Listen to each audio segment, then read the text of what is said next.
අද අපි මේ ඇවිත් ඉන්නේ බෞද්ධ අපිට අතිශයින්ම වැදගත් පූජනීය ස්ථානයකට. ඉතින් මේ පරිසරය දකිනකොට ඔයාලා දන්නවා ඇති මේ කොහෙද කියලා. මේ කැලණිය රජමහා විහාරයයි. එහෙනම් අපි යමු විහාරස්ථානයට. දැන් අපිට මෙතනදී මුලින්ම හම්බ වෙන කැලණි චෛත්‍යයත් වන්දනා කරගෙනම යමු.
ආරාධනයෙන් යම් වැලිකුඩුව සහිත වූ ස්ථානයෙහිම කරවන ලද මේ කැලණි චෛත්‍ය මම සිරසින් නමමි.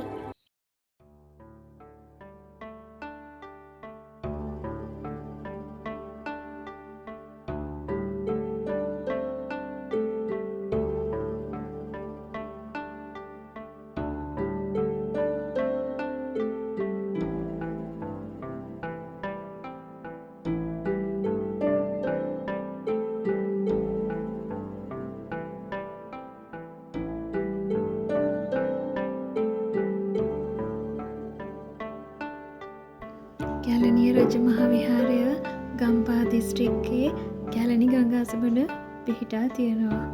බුදුරජාණන් වහන්සේගේ දෙවැනි ලංකා ගමනේ සිදු වූ මේ උතුම් කැලණි පුදබිම අපට ඉතා වටින බෞද්ධ සිද්ධස්ථානයක්. බුද්ධත්වයෙන් වසර 8කට පසු වෙසක් පුර පසළොස්වකදා මණියක්කිත නාරජුගේ ආරාධනයෙන් බුදුරජාණන් වහන්සේ කැලණියට වැඩම කළා කියලා සඳහන් වෙනවා.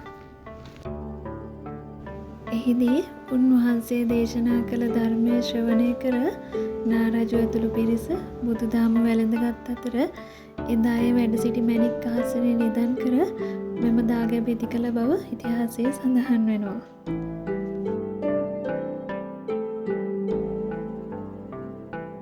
මේ පින් බිමට ආපුවම හිතට හරි සැනසීමක් දැනෙන්නේ.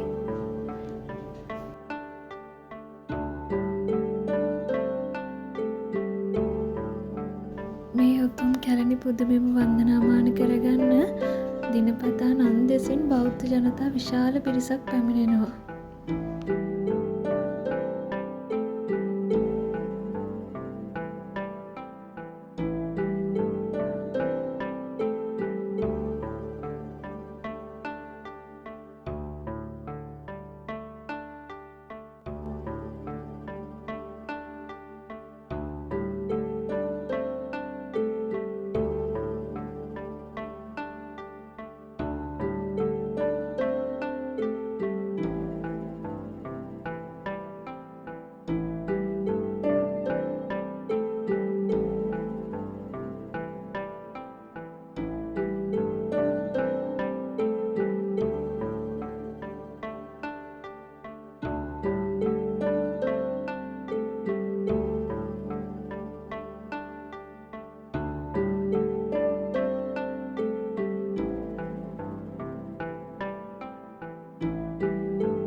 දැන් අපි මේ යන්නේ සිවුරුගල විහාරයට. ඔයාලා දන්නවද සිවුරුගල විහාරය කියන්නේ මොකක්ද කියලා? බුදුරජාණන් වහන්සේ කැලණියට වැඩම කළ අවස්ථාවේදී ගිම්හන් නිවා ජල ස්නානය කළ ස්ථානය ලෙස තමයි සැලකෙන්නේ.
කිත්සිරි මෙවන් රජමහා විහාරයට නැත්තම් එගොඩ කැලණිය විහාරයට.